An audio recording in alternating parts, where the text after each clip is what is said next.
Tired of your crypto being stuck on one exchange?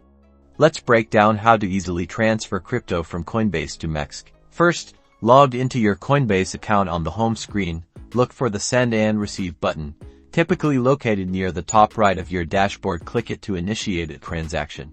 Next, specify the cryptocurrency you wish to transfer and the amount. This guide assumes you have already purchased the cryptocurrency. Then, you will need your Mexc deposit address.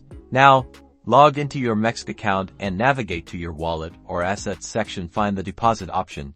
Usually at the top of the page, select the same cryptocurrency that you selected on Coinbase. On the deposit screen, Mexc will display the correct deposit address for that specific cryptocurrency, and very importantly, the network. Make sure the network matches the one supported by Coinbase for that crypto. Copy the deposit address to your clipboard.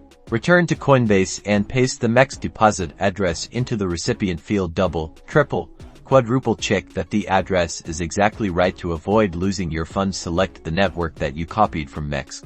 Review the transaction details carefully on the confirmation screen. Pay close attention to the amount, recipient address, network, and any associated fees. Confirm that all information is correct before proceeding. Finally, complete the transaction on Coinbase. Transfer times can vary depending on the cryptocurrency and network traffic. Once confirmed, your crypto will appear in your Mexc wallet. Don't forget to check the transaction history on both exchanges to confirm it has fully gone through. Now you can enjoy using both platforms.